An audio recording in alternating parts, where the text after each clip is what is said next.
Well, South African Airways spokesman Tlali is on the line now, talking about how the airline is reacting to the Ebola outbreak in West Africa, and obviously talking about it spreading to South Africa, or preventing that from happening.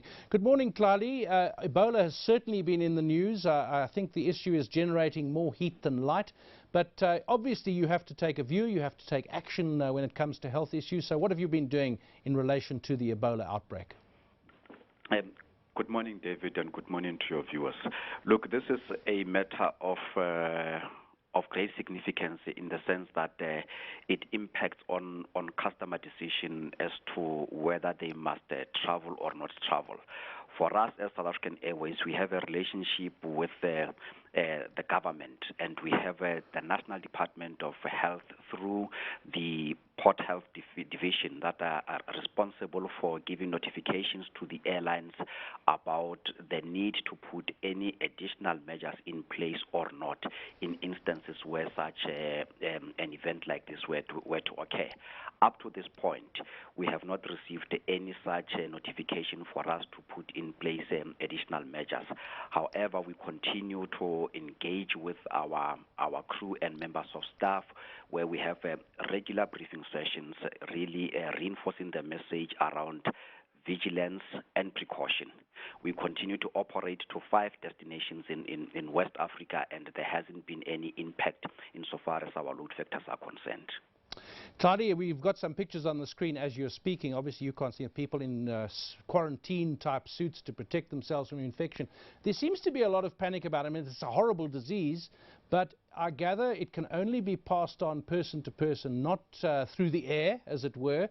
So SAA, I suppose, is in a position to reassure people, and particularly when there's inter-country or continental travel, you're the ones who are seeing both places, if you like. So you're in a position to reassure people.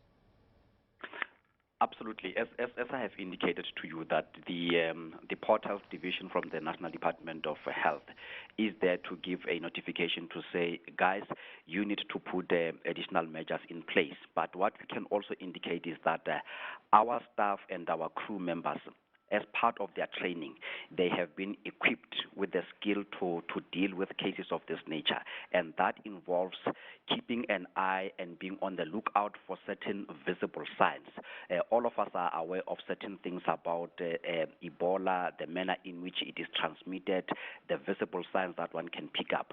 At the time when we pick up, we notice certain things from our passengers, then we know exactly what is it that we must do. For example, should we become aware that any of passengers who wants to get on board our aircraft has visible signs that we suspect that can be related to either Ebola, cholera, typhoid, or any other related disease, we need to take reasonable steps to ensure that such passenger is not allowed to get on board our aircraft. And if such a passenger is discovered whilst on board the aircraft, we also take certain steps in order to ensure that he does not really interact with the rest of the passengers who are on board the aircraft.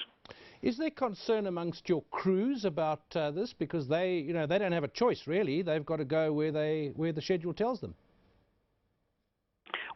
We do not think that has come up as an issue. What we have noticed rather is that there has been a significant media coverage in the recent weeks based on the death of the doctor and a number of other individuals.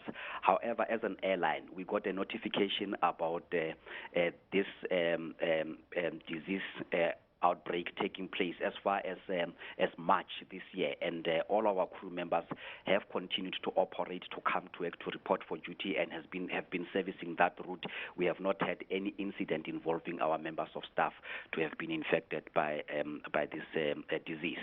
So our measures are in place. We are convinced that up to this point they are adequate, provided that every single one of them take the necessary steps that have been trained to do. Tlali, final question. Obviously, you're taking every measure that you need to take and not panicking. Has it affected the schedule? I mean, there might be things you're doing that take time, that slow things down. Has there been a problem with that?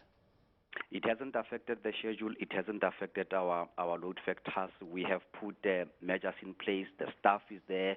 They have their responsibilities in order to look for certain things when they process our passengers, and immediately they pick up any suspicion, then they can interact privately with that particular individual to establish what is it that is happening with them in the light of what we are dealing with at this stage. But insofar as affecting our operations, there hasn't been any impact. Thanks to SAA spokesman Tlali there.